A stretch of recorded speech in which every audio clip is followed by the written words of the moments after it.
Welcome back, people. What's happening? And it's that time again. We're back with another scout report.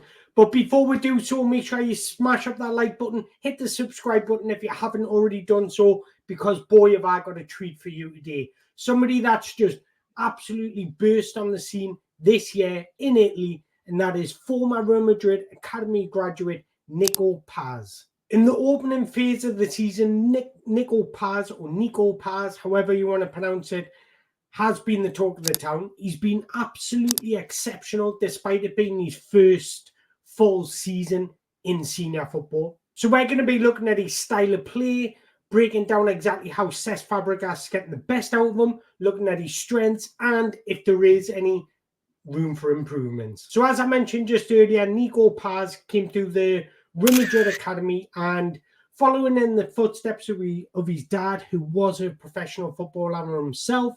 His name was Paulo Paz, and he played as a centre-back. So funny enough, Nico Paz actually started out as a centre-back before it was very clear that his skill set was better used in an offensive phase, and then he transitioned into a centre-forward before moving into more of a winger-type role, and now we're seeing him moving into more central spaces.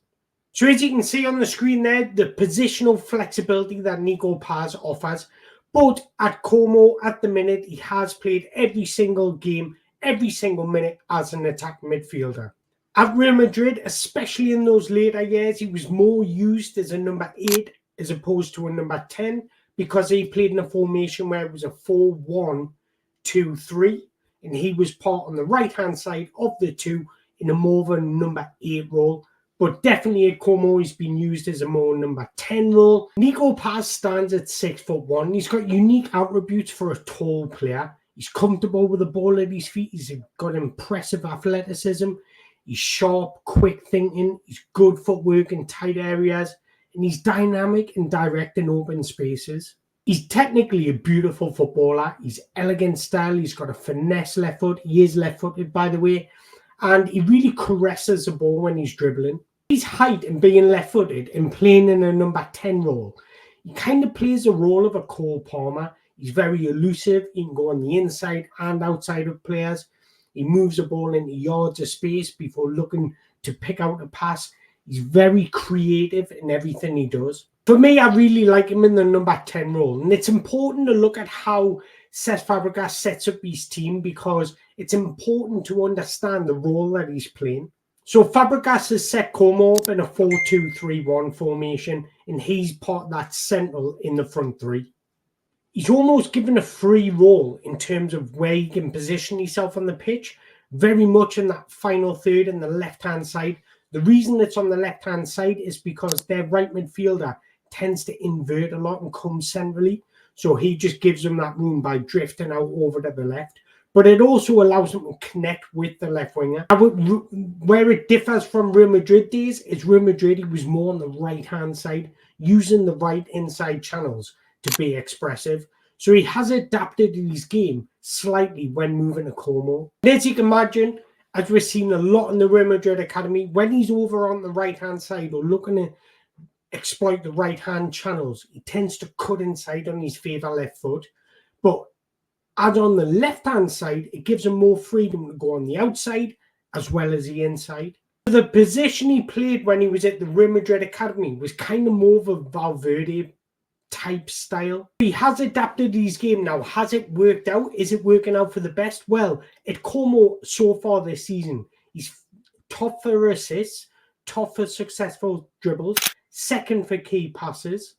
He's top for most chances created, top for expected assists, and he's also top for more shots per 90. So he's definitely tasked with the role of supporting the striker. Now, what Cesc Fabregas likes to do is play between the lines, but what he's very good at as a coach is missing out the middleman and hitting Crotone, who's normally their central striker, early.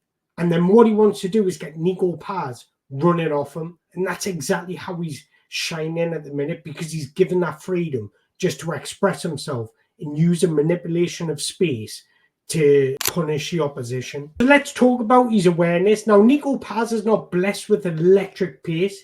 He's got good pace, but it's not absolutely frightening. But he counteracts that with good intelligence, dribbling skills, and a high footballing IQ. His awareness is excellent. He's operating between the lines of the defenders, committing and drawing them to create space for either himself or his teammates to exploit. He's exceptional at checking his run to create space for himself to receive in the half spaces. Now, why I prefer more central areas, because when he does receive between the lines, it allows him to showcase his changes of direction with the ball, to dribble, chop and change, go left or right, moving on the inside and the outside to progress play.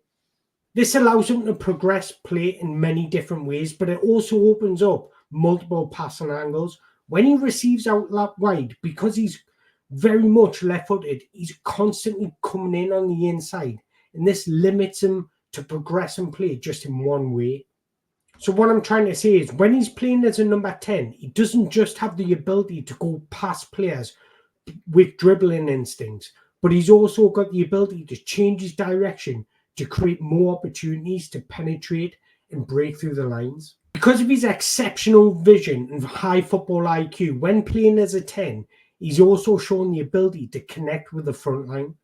Even when he's receiving in tight areas, his vision is absolutely exceptional. So even in congested areas, he can provide accurate, delicate through balls, which help his team create chances.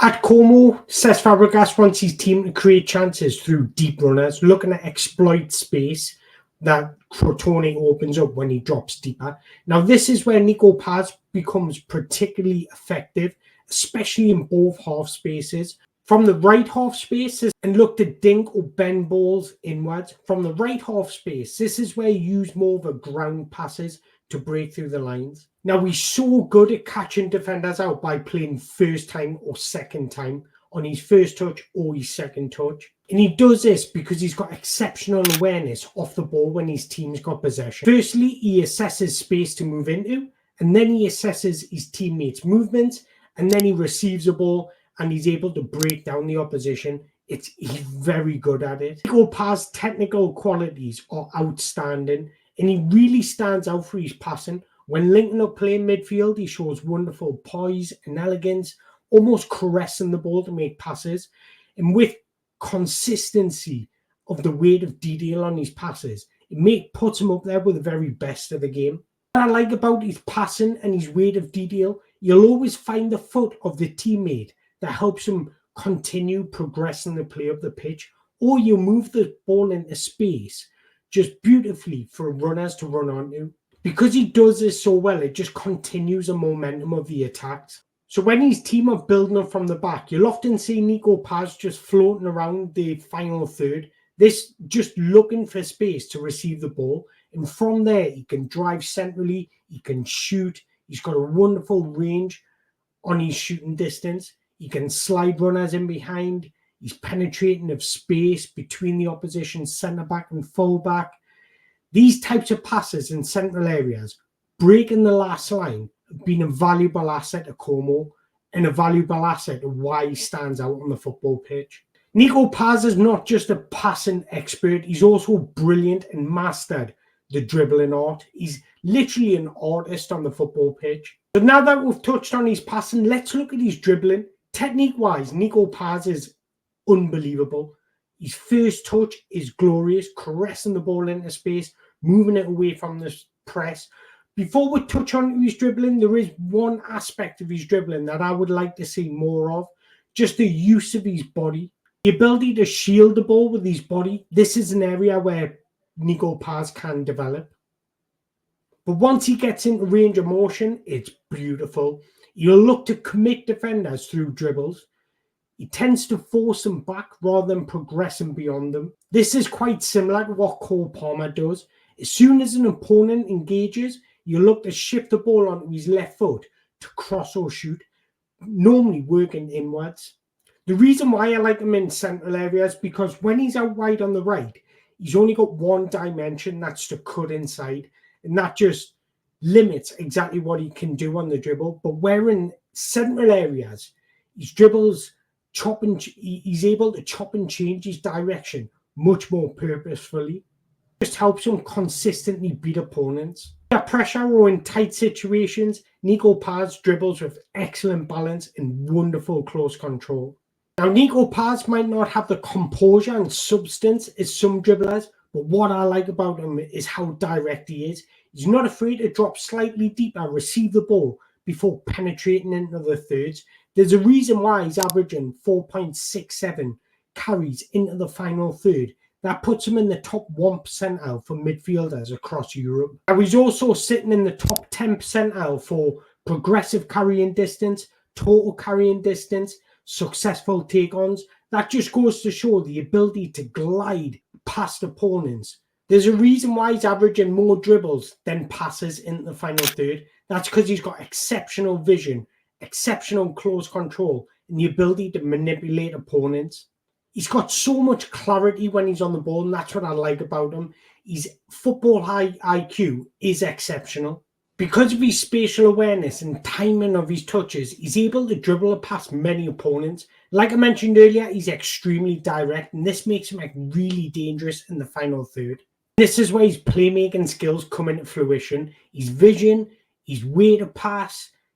He averages a lot of through balls per 90, and that's because he's got the ability to execute those killer balls. His ability to break through the lines through different circumstances is exceptional. So Nico Paz is the type of player to entice the pressure. He wants opponents to engage so he can use disguised touches to move the ball onto his left foot and open up multiple passing lanes. So to summarize his dribbling technique, he uses more impressive agility more than acceleration and pace. His ability just to open up his body, shift his body weight, using beautiful balance and agility is very impressive. And this makes it extremely difficult for the opposition.